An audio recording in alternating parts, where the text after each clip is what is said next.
Fala, meus amigos, daquele jeitão?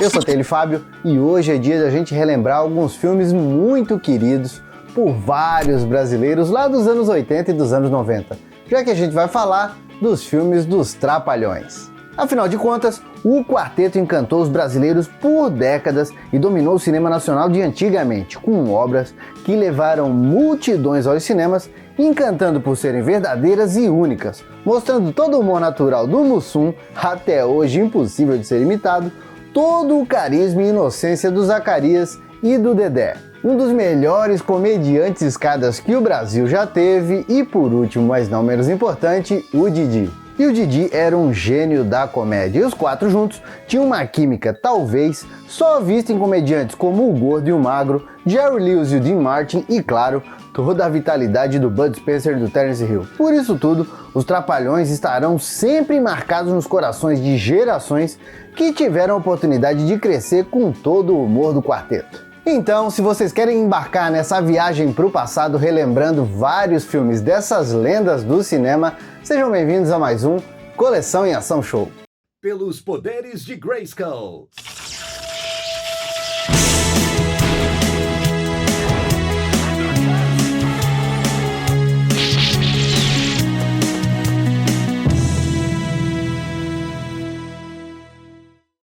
E antes da gente começar, eu quero saber bem rapidinho, já tá inscrito aqui no canal, né? Tá chegando hoje, já tá aqui um tempinho, mas ainda não se inscreveu? Faz o seguinte, se inscreve aqui, aproveita para badalar o sininho, porque olha, eu garanto, a gente vai viajar junto pro passado 2 vezes na semana. E a gente já começa falando do filme Os Saltimbancos Trapalhões, um dos maiores sucessos do quarteto, tanto de crítica quanto de público, olha, se não for o principal. Já que esse filme, que foi o 7º dos 4 Trapalhões juntos, estreou em 21 de dezembro de 1981, levando mais de 5 milhões de pessoas às gargalhadas e também, por que não, ao choro, né? Com aventuras dos Trapalhões dentro de um picadeiro, né? E que hoje é considerado pela crítica um dos melhores filmes, né? Um dos 100 melhores filmes brasileiros de todos os tempos. E aqui, o Didi e o Dedé, né, estão mais soltos do que nunca, já que junto com o Zacarias e com o Mussum, eles voltam a viver os tempos de circo. Olha o prato do dia. Opa! Macarrão. Macarrão? Macarrão? Macarrão. Mas nem o teu cachorro aguenta macarrão todo dia. E na história do filme, os 4 Trapalhões trabalham juntos, né, no circo Gran Bartolo, né? Eles trabalham como faz tudo lá. Só que quando eles aparecem, eles arrumam tanta confusão, né, tantas confusões involuntárias, que eles acabam se tornando a maior atração do circo. E como os 4 são tão ingênuos quanto bons de coração, eles acabam sendo explorados pelo Barão, o dono do circo, vivido pelo saudoso ator Paulo Fortes. No filme, a gente ainda tem um grande elenco, como a Lucinha Lins, mais bonita do que nunca como a Karina, filha do Barão e amor platônico do Didi. Também tem o Mário Cardoso, um dos maiores galãs dos anos 80, que aqui vive o acrobata Frank. E também os vilões Tigrana e Satã, vivido pelos atores Mila Moreira e Eduardo Conde. E obviamente a gente não pode esquecer do grande Carlos Curti. Simplesmente uma das figuras mais queridas da Era de Ouro dos Trapalhões, vivendo aqui um leão de chácara e também um policial naquele tipo de papel que só ele sabia fazer. E não tem como também a gente não se emocionar com os musicais desse filme, né? Principalmente com o musical Piruetas e com o musical A História de uma Gata, que foi uma adaptação do musical Cats. O meu mundo era apartamento. E claro, né, a gente se emociona demais com a pureza dos personagens, né? Os 4 Trapalhões vivem num perrengue, né, numa pindaíba, mas mesmo assim eles são bons demais de coração e olha, estão sempre prontos a ajudar o próximo. Inclusive o próprio circo, né, e o proprietário, que sempre tirou e muito pouco deu pro quarteto. Dá pra dizer que com os Saltimbancos Trapalhões, o quarteto quis dar não um, mas alguns passos a mais na qualidade dos seus filmes. E esse foi praticamente o primeiro filme dos Trapalhões que não era simplesmente uma paródia de algum filme norte-americano como eles costumavam fazer. Na verdade, ele foi baseado numa famosa peça teatral italiana chamada Os Saltimbancos. E tanto é que eles quiseram elevar, né, a qualidade desse filme que algumas cenas dos Saltimbancos Trapalhões foi filmada nos Estados Unidos, mais precisamente em Hollywood, claro, o coração do cinema mundial. E vou dizer, hein, esse longa é tão importante na filmografia dos Trapalhões que em 2017 ganhou um tipo de remake homenagem chamado Os Saltimbancos Trapalhões, rumo a Hollywood, contando com a volta do Didi e do Dedé numa parceria que, olha, emocionou e ainda com belas homenagens para os queridos Trapalhões que já nos deixaram há um bom tempo, o Mussum e o Zacarias. E outro filme que merece muito ser relembrado é Os Vagabundos Trapalhões, lembram desse? Esse filme, né, estreou em 24 de junho de 1982 e levou para frente da tela grande simplesmente 4,5 milhões de pessoas. E esse foi o 8º filme com o quarteto reunido e teve direção do austríaco J.B. Tanco, que já tinha dirigido os Trapalhões em alguns filmes, inclusive nos Saltimbancos. Na história desse longa, que é um dos mais emotivos do quarteto, o Didi vive o vagabundo Bonga. Enquanto isso, o Dedé, o Mussum e o Zacarias têm os mesmos nomes de sempre: Dedé, Mussum e Zacarias. E o Bonga e a namorada dele, a Lola, que é interpretada de uma forma muito legal, mas muito legal mesmo pela atriz Luiz Cardoso, vivem dentro de uma caverna numa floresta da periferia do Rio de Janeiro, junto com os outros 3 vagabundos trapalhões. O grupo, liderado pelo Bonga, vive pelas ruas do Rio, né, recolhendo crianças órfãs ou abandonadas e arrumando um jeito de conseguir dinheiro sem precisar fazer muito esforço, afinal de contas, eles são vagabundos. Só que literalmente sem ter onde cair mortos, né, mesmo assim os 4 sempre tentam ajudar as crianças, seja arrumando comida ou mesmo uma família para adotar elas. Olha aí, olha, cuidado! Meu Deus do céu, será que ele se machucou? Ai, que maravilha. Machucou, garotão? Hein? Que menino corajoso. Você evitou um desastre, garotão. Como é seu nome, hein? Ju. Você tem pai, Ju? E mãe? Ah, tadinho.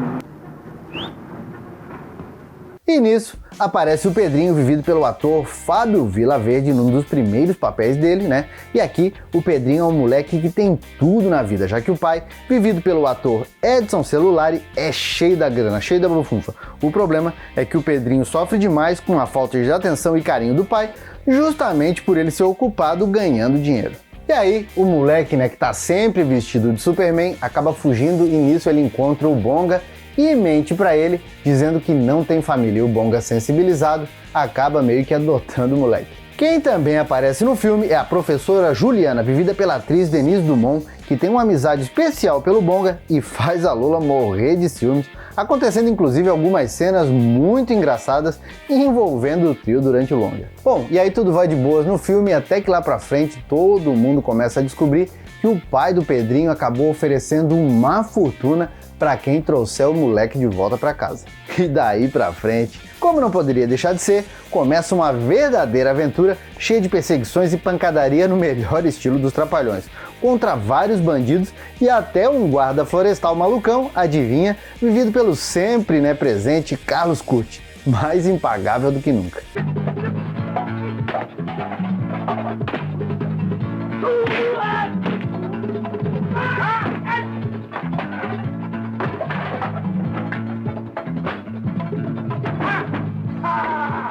E talvez pouca gente saiba ou se lembre, mas Os Vagabundos Trapalhões é um filme raro na filmografia do quarteto. Já que esse filme é uma continuação de um dos primeiros filmes do Renato Aragão, chamado Bonga, o Vagabundo. Esse filme foi lançado em 1971 e o Bonga é pro Renato Aragão o que o vagabundo Carlito foi pro Charlie Chaplin, um personagem cheio de camadas e que faz a gente se emocionar com ele do começo ao fim. Ainda mais que rola um baita de um plot twist no final do filme que eu não vou contar pra vocês, é claro, pra não estragar a surpresa.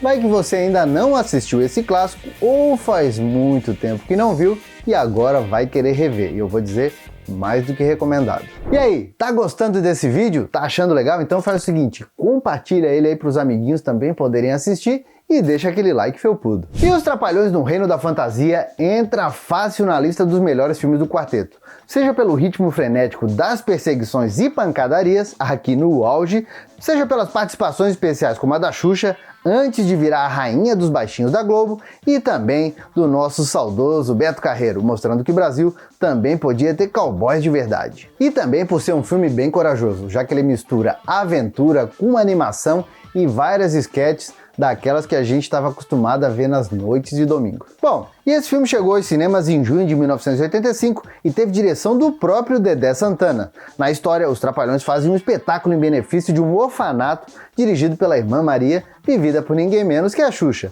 que ainda estava na manchete nessa época, mas já estava dando aqueles flertes com as produções da Globo. E aí, na história do filme, o tal do orfanato tá passando por várias dificuldades financeiras e os Trapalhões resolvem fazer um show para levantar uma grana.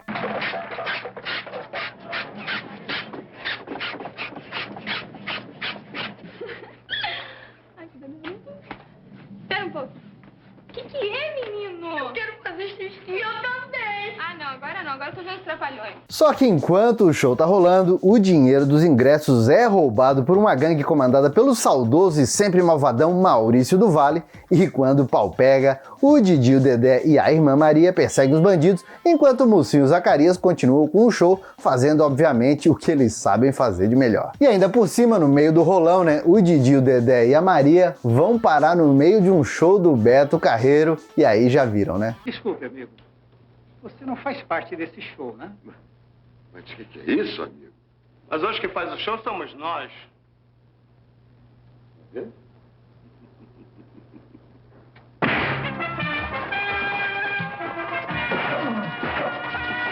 Além disso, outra coisa bem legal é que esse filme tem mais ou menos uns 20 minutos de uma história animada. A animação essa que inclusive foi produzida nos estúdios do Maurício de Souza e contou com a aparição do Bruxo da Mão do Corvo, que vivia perseguindo os Trapalhões, sabe-se lá por quê, tentando segurar a mão do Didi. Tá certo que essa história aí tem muito pouco a ver, ou nada a ver com o resto do filme, mas que é bem interessante e bem curiosa, isso é. Agora, pra mim o que vale mesmo é ver o quarteto no auge do entrosamento deles, principalmente o Dedé e o Didi mandando ver na pancadaria no melhor estilo Bud Spencer e Terence Hill, com a cereja do bolo, que é a luta final envolvendo todo mundo, cada um mandando ver no seu estilo para botar a bandidagem para correr e salvar o dinheiro do orfanato. E eu vou confessar, eu também puxo a sardinha um pouco para esse filme aí, porque ele foi quase que inteiramente filmado aqui em Santa Catarina. Inclusive, mostrou a antiga vila do Beto Carreiro antes dele construir o Beto Carreiro World durante os anos 90. Aliás, eu vou confessar, eu gostava demais do Beto Carreiro. Achava ele praticamente um super-herói brasileiro quando eu era pequeno. Então assim, que tal a gente fazer um vídeo só falando do Beto Carreiro,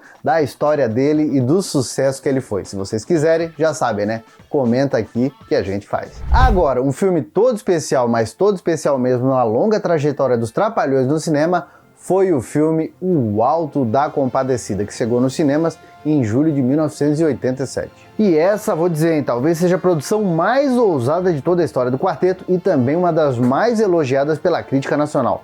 Só para vocês terem uma ideia, o Ariano Suassuna, autor do texto original, diz que essa obra dos Trapalhões foi a que mais se aproximou da versão original, sendo mais fiel até do que o filme O Alto da Compadecida, lançado no ano 2000. Aliás, até o próprio Suassuna contribuiu muito para o roteiro do filme, para aproximar ainda mais a história do roteiro que ele tinha escrito. E o filme também foi dirigido pelo consagrado Roberto Faria, que aqui mostrou os 4 Trapalhões em papéis bem diferentes do que ele estava acostumado, tanto no programa deles quanto no cinema. Aqui, o Renato Aragão era o esperto e sofrido João Grilo, que juntamente com o Chicó do Dedé Santana, vivia tentando sobreviver no sertão, dando pequenos golpes nos outros, já que os dois mal conseguiam sobreviver trabalhando no armazém do padeiro, vivido pelo Zacarias, que tomava galho direto da mulher dele, interpretada pela engraçadíssima Cláudia Gimenez. E o Renato Aragão e o Dedé são mais do que perfeitos para os personagens, Já que o Dedé tá acostumado a ser escada do Didi já há um bom tempo,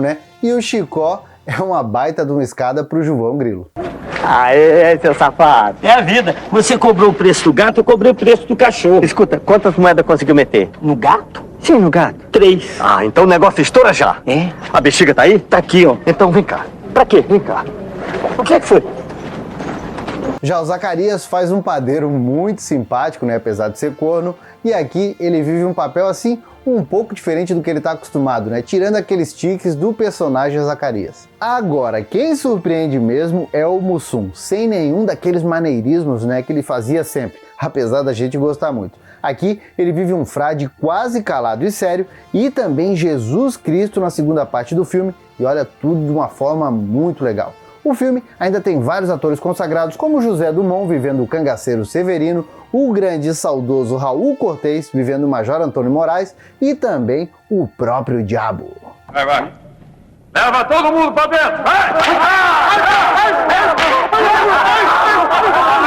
o padre! Não! Leva o sacristão! Leva o Severino! Leva o cabra!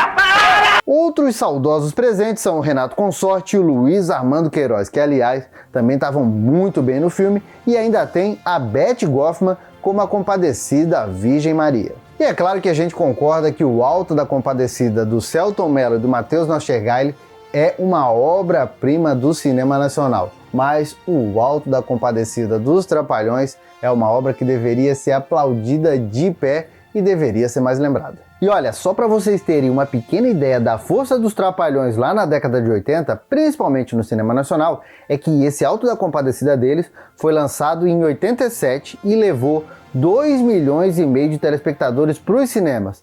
E apesar de ser um filme bem elogiado, foi considerado um fracasso de público, já que os Trapalhões sempre levaram uma média de 4 a 6 milhões de telespectadores para frente das telas grandes. Enquanto isso, o Alto da Compadecida, que chegou aos cinemas em 2000, foi considerado um grande sucesso comercial com um público de 2 milhões de pessoas. É pouco ou querem mais, mas vamos fazer o seguinte, diz pra mim aí, qual o filme dos Trapalhões preferido de vocês? Comenta aqui pra gente falar a respeito disso. Bom, meus amigos, por enquanto era isso, eu espero que vocês tenham gostado desse vídeo, e se gostaram, né, nunca é demais lembrar, vamos compartilhar? Bora lá? E se tá chegando agora aqui no canal também, aproveita para conhecer as nossas redes sociais. Tem coleção em ação para todos os gostos diariamente. E toda segunda-feira eu também tô junto com a galera do MachineCast no podcast mais maluco, mas também mais nostálgico da podosfera. Gosta de podcast? Então procura nos melhores agregadores. Por enquanto, eu vou deixando meu abraço dizendo que a gente se vê no próximo vídeo e valeu! E esses são os membros Felpudo Gold do canal. Muito obrigado por acreditarem e ajudarem a preservar a memória do passado. E aproveitando, vem ser um Felpudo Gold você também. Aperta aqui no botão Seja Membro para mais informações de como ajudar o canal.